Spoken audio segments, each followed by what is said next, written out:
kwa kupotezea muda, kufanya nini wote, kwa sababu unaingia kwenye mwezi mtu anaweza kaisi ile nilikuwa na mwenjako alinichezea akaniacha. Unajua mwanaume anakutaka mwanamke, mimi naweza kufanya mke wa pili. Tunaongea maneno mengi ya uongo ambapo mwisho wa siku ukipata unachokipata haufanyi. Kwa mimi nilichokifanya niliwaomba radhi wote. Pengine niliharibu nafsi zao, niliwaumiza. Kwa hiyo ninachofanya mimi naomba radhi na ingia hata watu niliowakwaza na mtu nilifanya naye deal milioni 100. Deal likaenda kumpa mtu mwingine kanidhulumu nafsi yangu. Nilimpigia simu nikamwambia nimekusamehe. Kwa hiyo mwezi huu mimi nautumia sana kuombana radhi na kusamehe. Lakini pia kuna post ambayo niliona aliposti Diamond kwenye ukurasa wake wa Instagram, ambapo wakati siku ya kwanza tumeingia kwenye mfungo wa mwezi mtukufu wa Ramadhani, aliweza kuwashauri vijana ambao hajaingia kwenye ndoa kuweza kwamba wafunge ndoa ili waweze kuenjoy maisha ya kwenye ndoa. Lakini pia maneno yalikuwa ni mengi ambayo yanazungumzwa kwenye mitandao ya kijamii. Watu paka sasa hivi watu hawana uhakika kati ya Nasibu pamoja na Bi Zuhura kama ndoa yao wameona ani for true, umeelewa? Ile kwako uliichukuliaje?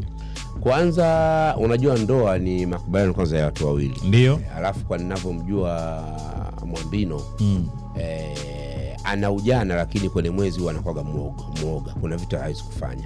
Kwa sababu unajua mtu akiwa na hofu ya Mungu hata kidogo kwa vitu kufanya. Lakini kwenye swala la kusema anaona raha ya ndoa ni uongo. Yule ni muongo. Bado hajatulia. Yuko kwenye ndoa lakini hajatulia. Hajatulia kwa sababu gani? Ampi nafasi mkewe. Mke mpe nafasi. Kula naye pamoja. Futuru naye pamoja. Amkeni kuleni daku, zurura naye. Yeye usiku tunakutana na Zurura yuko peke yake, vifua wazi, macheni shingoni. Mtoto wa Kiislamu mwezi wa Ramadhani unavaa macheni manini, vifua wazi usiku wa manane. Unatafuta nini? Kwa hiyo kwenye swala la kusema yeye anawashauri vijana ambao hapo kwenye ndoa ni uongo. Ametafuta kiki, utafuta upepo. Unajua ni mtu wa kupenda upepo. Lakini Mjaku unaithibitisha hiyo kauli ya Diamond kwamba ni kweli yeye amefunga ndoa ya halali na Zuhura? Kaoa kweli. Kaoa kwa sababu hawezi kumtumia Sheikh Walidi kwenye ujinga. Na Sheikh Walidi hawezi kukubali ujinga atumike kwenye ujinga. Kabisa. Sheikh mkoa amenyooka. Kaoa kweli, na mimi Walidi nishaongea naye akaniambia ndugu yako ameoa mstiri. Nikamwambia atajistiri yeye na watu wake wanaomzunguruka. Mimi ni mstiri ya nini? Lakini wakati kipindi fulani wiki ya nyuma iliyopita ambapo ilikuwa ni Valentine Day, watu wengi walikuwa wanasema kwamba Bi Zuhura huenda ikawa ni mjamzito kutokana na muonekano wake wa sasa hivi. Kuna ukweli kiasi gani kwenye hili? Ndoa sio kuapa kwanza. Ndio. Ndoa sio kuapa useme kila mtu anayo. Alafu mtu akuzaa naye ni yupi? Moja kati ya kitu ambacho hamjakijua, Mwambino ni mtu ambaye anawaza mali muda wote. Pesa. Na unapozidi kuongeza watoto maana unazidi mgawanyo wa mali. Unazidi kutawanya mgawanyo wa mali. Moja katika kitu ambacho nakwambia yule hataongeza mtoto kiasi kipindi hichi ni kutokana na mali alizokuwa nazo zinazidi kupungua. Sasa unapozidi kuongeza watoto maana yake mali matumizi yanakuwa mengi. Kwa hiyo kama amemdanganya mkewe mpenzi wake kwa nitakuoa, hayo ni tutazaa ni maneno ya Abu Nuwas. Mimi naongea naye yule zaidi ya masaa 6. Tunatoka Dubai tunakuja Tanzania, namsema na mkanya lakini hakanyiki. Kwa swala la kusema ile Mwambile cha sema natarajia mtoto, tusahau. Niwaambie ndoa ujauzito sio kwapa. Useme kila mtu anaupata, umeinua kwapa tu umepata ujauzito, umeinua kwapa ujauzito. Ni mnachezewa tu mtandaoni, ni drama tu za mtandaoni. Na nyinyi kwa sababu mnapenda upumbavu, basi mnapenda kwa upumbavu mnaenda huko. Mimi mtu kama mimi siwezi kufuatilia ujinga kama huo kwa sababu najua hawezi, kwa namna uroho na matamanio ya mali za dunia. Yule dunia imemshika kuliko hata vitu vya kheri. Dunia imemshika, anaipenda dunia kuliko akhera.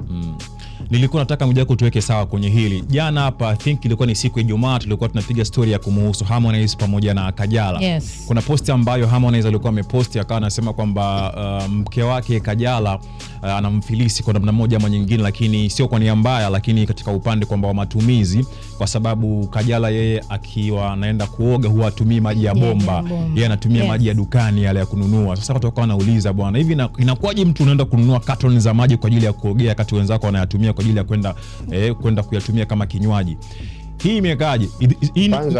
Kwanza nikwambie, hakuna mtu anayekula hela ya Harmonize kama Kajala. Kabisa.